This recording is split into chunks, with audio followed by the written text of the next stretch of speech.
Hashem, today's Daff is Masechta Sanhedrin Daf Tzadik, and we're going to begin from we were discussing the Hakeda of yesterday, and here we go. We're up to Daf Pei Testament Bays, and we're going to just finish up the Hakeda. Okay. Hi, Alan. How are you? As I mentioned earlier, that because of the size of these dafim, I'm going to try very hard to get it to finish up within our time frame. I might go 2 or 3 minutes over, just simply because there's so much written on every daf, especially in the 10th parak of Sanhedrin. So we'll get to it. Mitzvah Shem. Amar Rav Shimon ben Abba, we'll start Pei Testament Beis. Amar Rav Shimon ben Abba, Aina Eloshim Bakasha. God requested from Avraham that to pass this big test of the Akedah. Marshal Melech Basav Adam, Shamda Olav Mechamis Rabba, V'hoyeloi Giber Echad Un Tzachan. There was a king who had this good general and who was very victorious in all the wars. Then they got this heavy war. So the king said to his general, I beg you, win this war. So the people shouldn't say that the earlier wars didn't matter, because that was easy wars. If you make this war, then everybody would say, oh, that this was a great general. So said HaKadosh Baruch to Avram, I tested you 10 times and 9 times, and you withstood all the tests. Now, withstand this test. That people shouldn't say that the first test didn't matter. So now that God tells Avram Avinu, Es bincha, take your child. So Avram Avinu says to Avram, I don't know who you're talking about. Beis banim yeshli. I have 2 boys. I have Yishmael and Yitzchak. Es chidcha, your only child. So Avram answers, Zeh yachid li'imay v'zeh yachid li'imay. Each one is considered an only child to its mother, because Avram Avinu, as you know, married 2 wives, and each one had a child. One Hagar had Yishmael, and Yisarah had Yitzchak. Asher hafta, the one yet you love. So the Gemara says, Avram told Avram, don't tell me I only love one. Tarvayu richimana lahu. I love both my kids, even Yishmael. As Yitzchak. So God said, I mean that you should take Yitzchak for the Akedah. Why did God go through this? Why didn't he just say straight out, take Yitzchak? So he shouldn't, he should be able to have a clear mind. God did not want Avram to be impulsive, so he wanted him to think it over, because that's what makes it a test. Here that the Gemara says the Satan came earlier, before Avram got there. Amaloi, so the Satan said, Hanisa dava ashe elecha tila hine sarta rabbi v'dayim rafet chaza koshi yikumim milecha kiato sove elecha batela. Basically, the Satan was trying to tell Avraham Avinu, you did so many good things in your life, and what's people going to say that you're slaughtering your own child? This is not what you're supposed to do. Amaloi, so Avraham Avinu said to the Satan, Ani besumei elech, I'm going with betam, with simplicity. I'm not going to make start thinking about the commandment that God gave me. Amalai, so the Satan said, your fear of God, that's your foolishness. Amalai, zechar mihu naki avid. Just Avram Avinu answered, remember, whoever is innocent gets lost. In other words, if you start not doing it, you're also violating what HaKadosh Baruch Hu said. When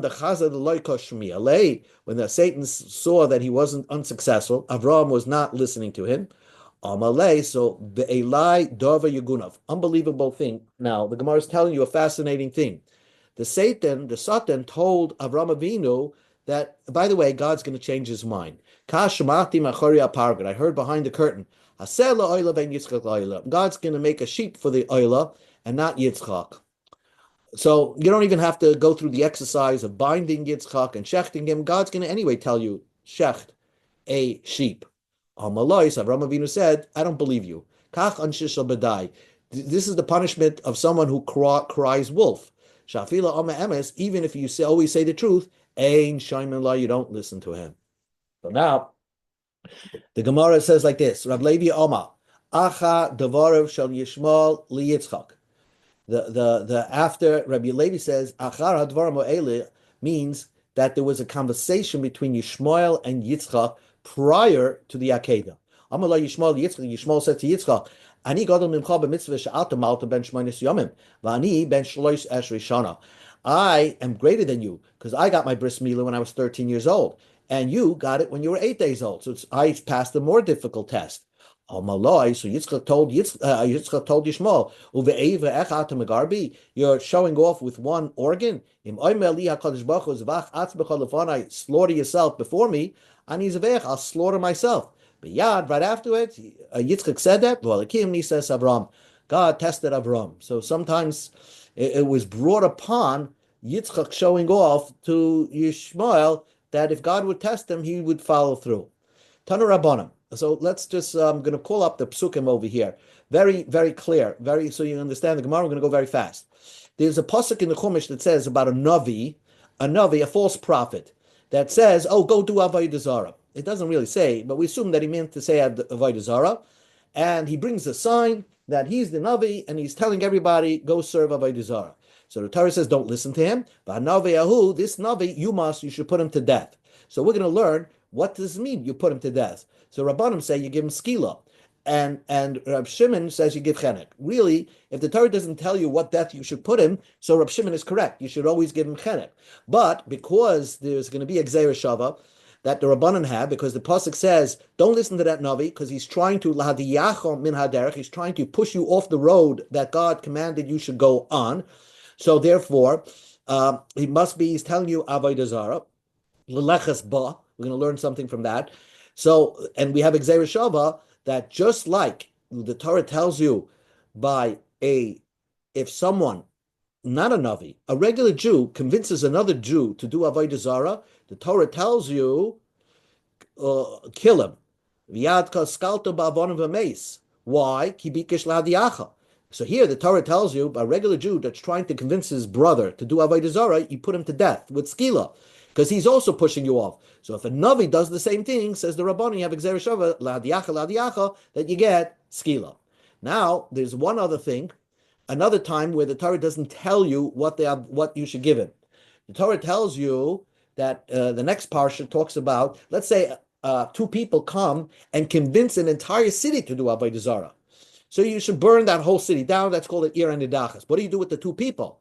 Rabbanan say you give skila, because again you have the Gzeira Shava yedichu yotzu anashim b'nei b'la by yedichu. You have Gzeira Shava yedichu to a regular guy.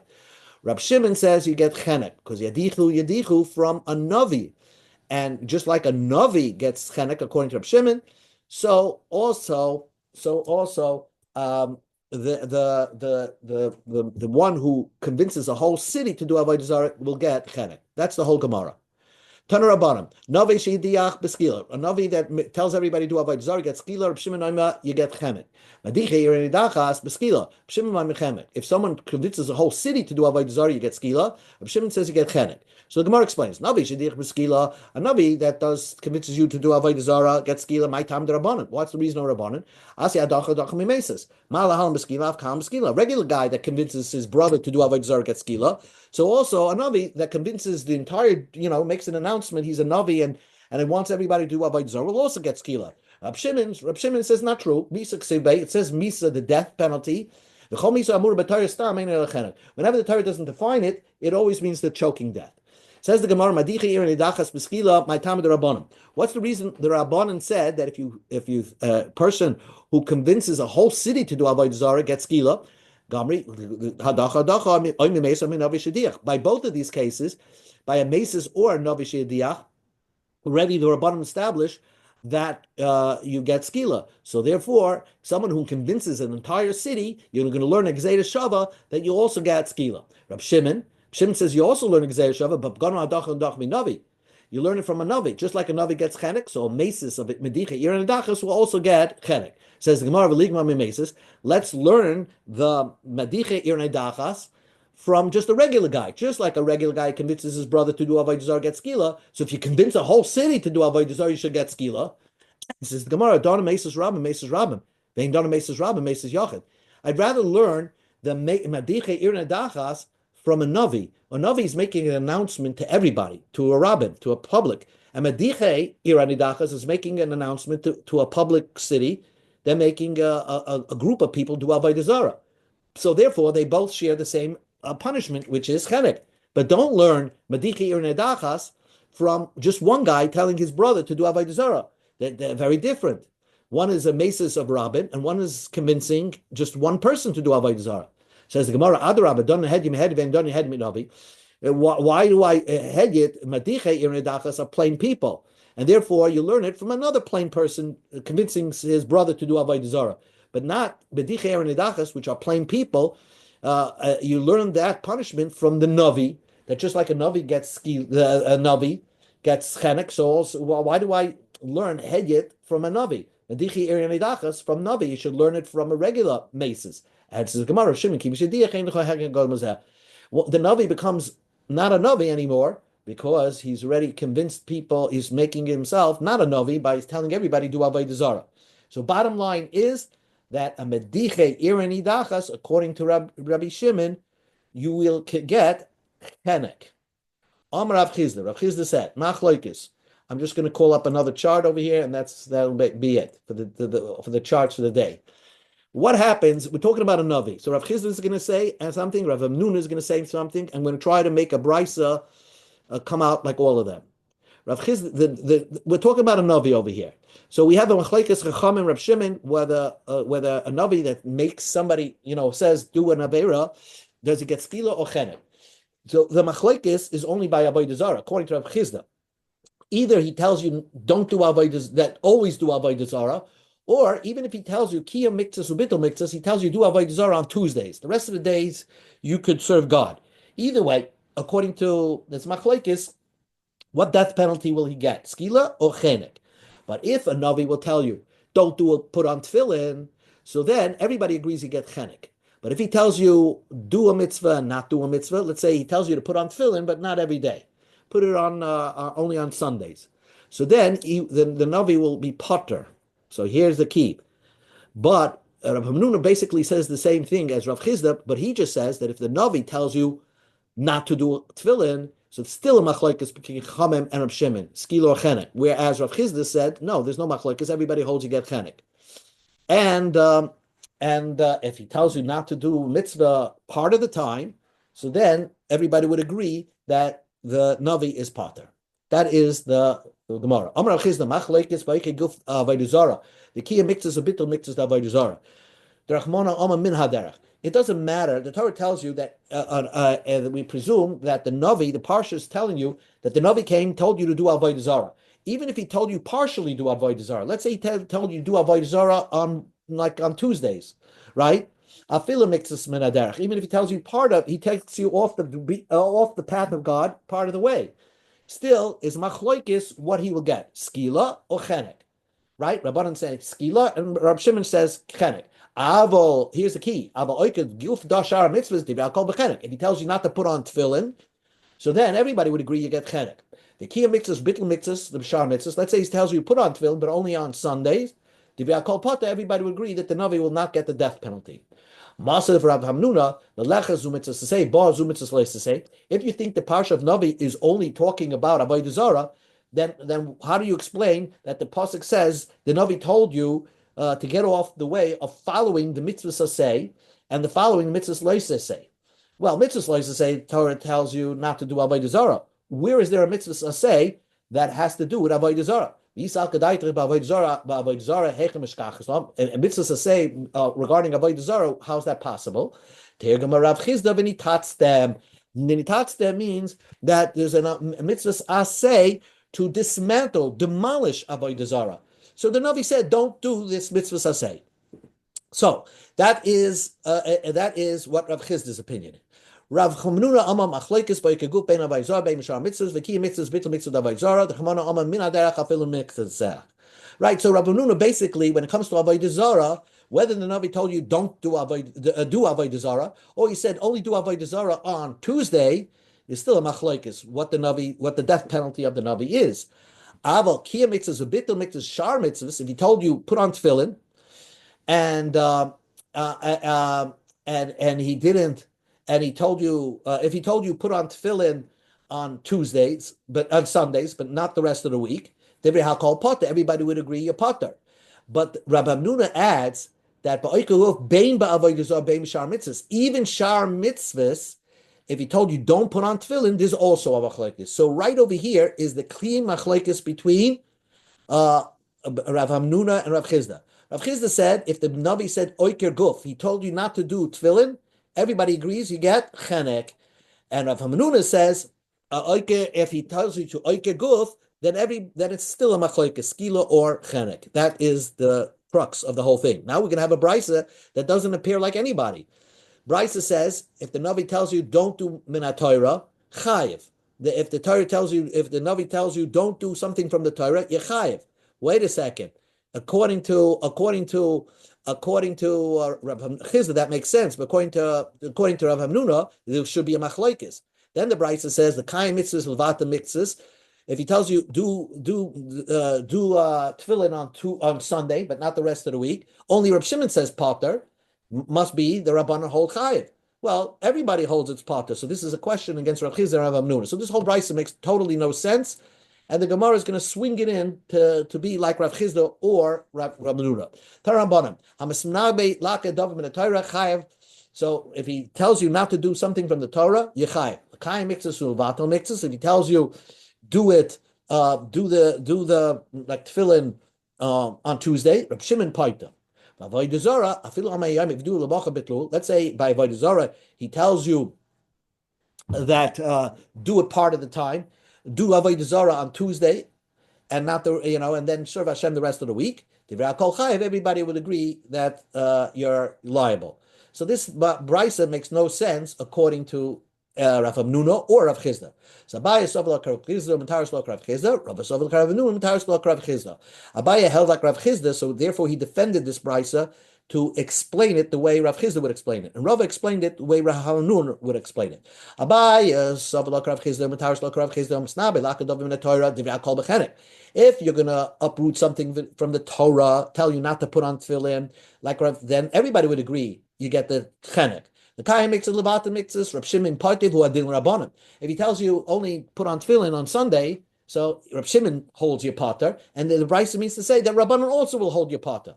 Uvavodah Zarah, filo ama hayom if do alabachai betlu chayev markedislay. If when it comes to avodah zarah, if he tells you do avodah zarah on Tuesday, and not the rest of the week, then still be a machlekes. Each one will hold his own opinion. Rabbanim will say it's skila, and Reb Shimon would say it's chenek. Rava Savalak Rav Hamnuna. Rava will hold like Rav Hamnuna. Mutaris like Rav Hamnuna.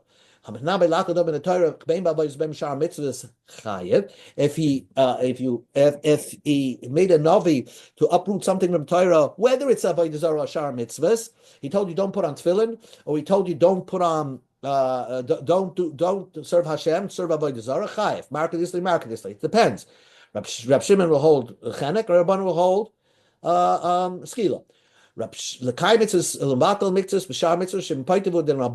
when it comes to other mitzvahs, if he told you put on tefillin just on Sunday, Reb Shimon will hold your potter, and certainly the Rabbanan will hold your potter. Like if he told you serve avodah zarah just on Tuesdays, but the rest of the week serve God, this also would be a machlokes. Each opinion, Rab Shimon and Rabbanan will hold their respective opinion. Nu Gemara. Amar Rababo, Amar Rabbi Yochanan. Ba'koel, im yomer lecha navi avoid divrei Torah. If the navi tells you violate the Torah, shema lo, you have to listen to him. Of course, it's temporarily. If he says today you can eat on Yom Kippur, you can eat on Yom Kippur. Chutz me'avodah zarah. If he tells you serve avodah zarah, shafilu mamid lechochama be'emtza rakia. Even if he made the sun stand still in the middle of the sky, so he proved himself that he's saying the truth. Al Tishmal, I don't listen to him to do avodah zarah. Tanya, Rabbi Yosef Galila Omer, the Torah, the Toif Zaita shel avodah zarah. The Torah understood the motivation of somebody who worships idol. It's like such a powerful force. The Torah gave you the power to control it. Even if the prophet will say to the sun, stop, and the sun stops, And then the prophet says, go serve Avodah Zarah, al tishmalai, you don't listen to the prophet. Tanya, we learned to the price. Rabbi Kiva says, how could a Kadosh Baruch Hu make the sun stop for a false Navi? What we're talking about is a certain type of prophet who originally, when he was a good man, he stopped the sun. So he already proved himself as a prophet. Not that he's doing it right now. So he's always established as a good prophet. If he tells you to do Avodah Zarah, so then you're not supposed to listen to him. Now we'll just finish off the parak.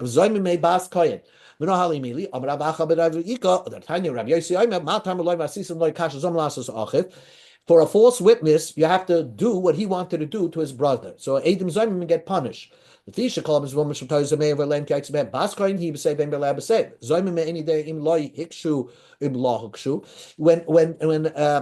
say on a bas kohen that she did adultery, so basically the Adam basically saying that this bas kohen is supposed to get sreifa, and her male partner that she did znus while she was married should get chenek. Now we don't know what to give the zaymimim. Do we give the zaymimim when we find out they made the whole thing up? Do we give the Adam Zaymimim sreifa like she did, she would get, or like the woman would get, or would we give chenek like the husband would get? We only follow, do to the Adam what they wanted to do to their brother, which is to the adulterer, to the man, not to the girl, not to the sister. So therefore, when you have a choice between chenek and sreifa, we're going to give these people chenek. Now we go to the final chapter of this parak. Says the Mishnah. Now we're learning right now. There are three types of Jews, so to speak. If you have a Jew that serves Avodah Zarah, so then he's like a goy. So he's not even a Jew. You don't even have to, give him tzedakah. But now our Mishnah is talking about there are certain people that are Jews. They're Jews. They're regular Jews, Shomim Torah mitzvahs, but they lost their olam haba. That's what our Mishnah is discussing. Till now, we've discussed a type of Jew that did a big avera. Let's say he was mazana with a woman. So he gets misa, Bezdin gives him misa. But after he dies, after Bezdin killed him, he gets his olam haba. So we're talking about people that are Jews, but they lost the chelik olam haba. So says the Mishnah, Kol Yisrael, every Jew, yesh lahem chelik olam haba. Every Jew will get his chelik when the future world will be built, when there will be tchias hamesim. It means that everybody's going to be resurrected. And it varies. If you were a great person, you're going to have more of Olam Haba. You'll have more. And if not, you're going to have less. But there's going to be jealousy because everybody's going to see it himself. Oh, I could have done more to get more of Olam Haba. But every Jew is entitled to this Olam Haba and is going to get resurrected. No matter what, God says, all my people are righteous and they're gonna inherit the land for eternity. So that means, and they're my handiwork, I'm proud of them. So therefore everybody is gonna get up for Tchias HaMesim. And the following people lost their Chelik HaMabah. However, if someone says he believes in the whole Torah, but ain't Tchias HaMesim in a Torah. Here is a very fascinating thing. He says, I believe in the resurrection, but there's no hint for it in the Torah. So basically he's saying, there's no hint for it in the Torah, and therefore it's something made up by the, even if he says it's Allah Moshe Sinai, he lost his Chelik HaMabah. Why? Because you said God never mentioned anything about Tchias HaMesim, you're not going to be Zeichet for Tchias HaMesim. Or the Ein Torah Min HaShemayim. If he says Torah was written by a group of people, let's say Torah is not from heaven. Even if he says one word, like later the Zionists or Abba Ibn or whatever, all these type of people were always saying that the Torah was written by a collective group of people that put together the Torah to tell the story of the Jews. So they're basically saying Torah is not from heaven. And Apikoris is an Apikoris. So Apikoris is somebody who insults, Talmidei Chachamim. He says, okay, what do we need these people learning all the time? So then he lost his chelik hamaylam haba. Rabbi Kiva Oima Afa Kari B'Sfarim Hachitzonim. If someone reads Christian books which interpret the Torah, you could walk away thinking that God has like a partner. So therefore, you lost your chelik hamaylam haba. Someone who makes an incantation on a wound. They usually, in order to get the wound to heal, they would spit on the wound and then say God's name. And he would say, he says, I'm God that heals you. So basically he spat and said Hashem's name, so he lost his chelik olam haba. Even if he pronounces God's name with the Nakudais, some say, like you look at the Siddur, it has Nakudais, so how to pronounce Yud K Vav K. Some say it means he just, instead of, he says Yud Hey, Yud K, you should say, Vav K. He just pronounces that. So you lost the Chelik and Olam Haba. We're going to read more about that in Gemara. In Tanakh, we find there were 3 kings that did such destructive things. Ba'abar had yoitis, and 4 plain people in the Tanakh. They lost their chelik law. Shloishim malachim. There are 3 kings. Yeravam, the Jewish king, the northern king of Yeravam. He was a great person, Shamatar mitzvahs, but he caused destruction. Because he caused the Jews to worship Avodah Zarah. In fact, if you go right near Lebanon, you could find that he made an Avodah Zarah on a bama there, where he wanted the northern people, the 10 tribes, not to come serve God in the Beis Hamikdash, because that was the split. So he broke off, he put a border between the northern and the south, so people didn't go to the Beis Hamikdash, they ended up serving the idols. He made one in Bethel, one in Dan. So anyway, Achav, who was also the king of Yisrael, of the 10 tribes, so he lost his chelik ma'alam. Umanasha, and King Menashe, who was one of the kings of the Yehuda, of the southern tribes, Yehuda and Binyamin. Rabbi Yehuda says, Menashe yesh lechelik lamaba, Menashe got his chelik lamaba. Shnema v'yispal ela v'yishmat chinosai v'yishevei Yerushalayim malchusai. After he was tortured, he prayed to God, and I think the Sanhedrin returned him back to his kingdom. So we see that he did tshuva. Amor loy, so the Chachamim said, no, Menashe never did tshuva. L'malchusai hishiva, God returned him back to his kingdom. The loy l'chayil mabah hishiva, he never got his oil mabah back. He was such a bad king. Abba had yoitis. There were 4 plain people in Tanakh that lost their oil mabah. Bilam, even though Bilam is a goy, but all goyim have a chasidic uvas oilam, will get the resurrection. But Bilam lost his chelik hamaba, v'doyeg, v'achitoifel, v'gechasi. We're going to see more about them. Doyeg and Achitoifel and Gechazi, all enemies of David, and Gechazi was somebody who was a servant of Elisha. Give me 5 more minutes and then we'll stop. V'chol kach loma. Why does somebody who says, I don't believe in Tchias Mason was written in the Torah? Why does he believes in Tchias Mason, but if he says it wasn't written in the Torah, then he lost his chelik hamaba? Why does that? Tana, we learned in the Brisa. Who kafa b'tchias mason lefichik lo yil chelik b'tchias mason. Shkol midei sof shal kash bachu mida connected mida. He's punished measure for measure. He said that God never said anything about tchias mason. It's not written in the Torah, so you'll never get to see it. How do you know God punishes measure for a measure? Shenema, there was a big hunger, and Elisha said that the hunger is going to end. In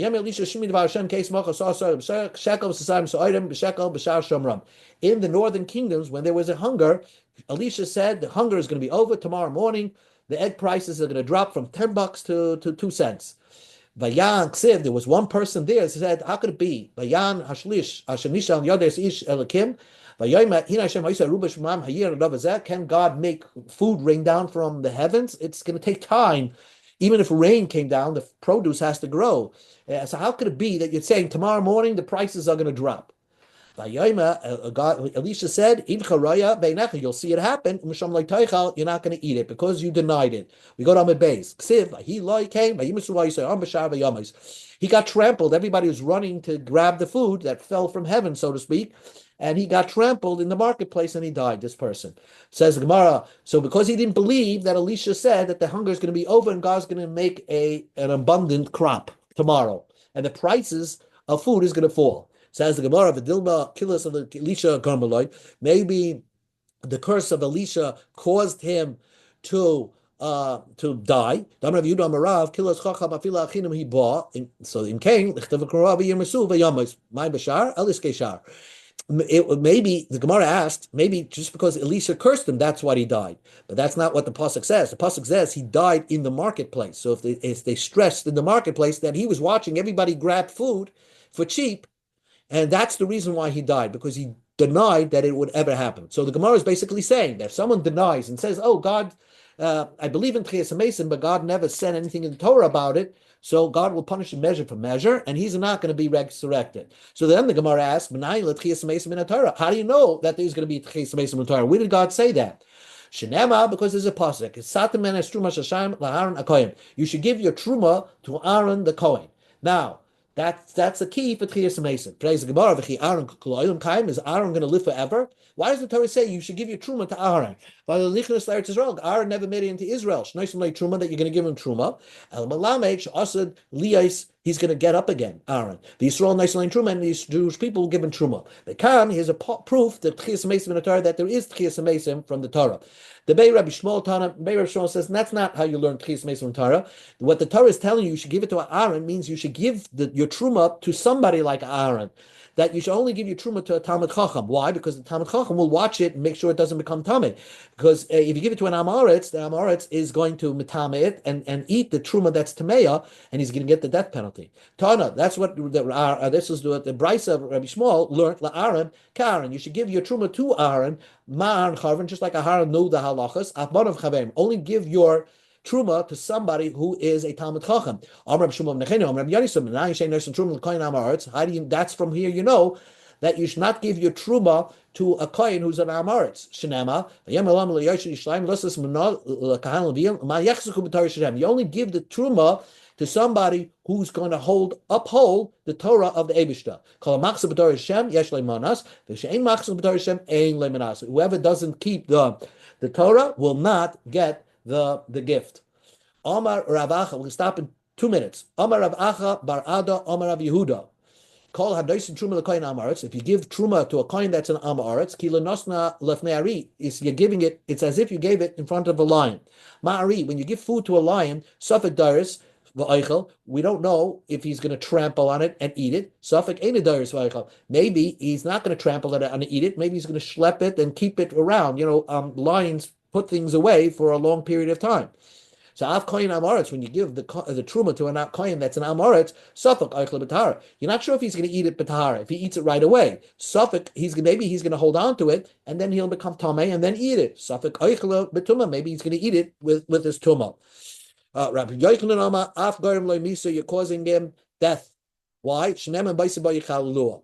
And Rabbi Lezer Ben Yaakov Tana Av Basiya Avan Ashma. You're causing him to carry a big sin. So basically, there was 2 ways to see Tchias HaMesim from the Torah. So far, we have that the Torah tells you to give the Truma to Aaron the Kohen. And so it's a proof that Aaron's going to come and get resurrected. So that's the proof that Torah that there is Tchias HaMesim. Others learn that no, the Torah is just telling you, just give the Truma to Talmud Chacham, to a Kohen who's a Talmud Chacham like Aaron. But Tanya, we learned in a Brisa, and this will end.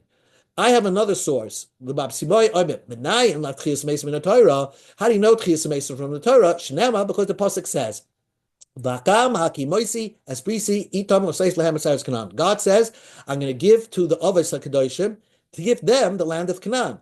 Wait a second. To really them. I'm really giving it to them. Well, they're dead. How are they going to get Eretz Yisrael? How are they going to own Eretz Yisrael? They're going to come back, Avram, Yitzchak, Yaakov, and then they'll live on Eretz Yisrael as live people and as owners of the land. Okay, we're going to continue Be'ez Hashem tomorrow, more on this topic.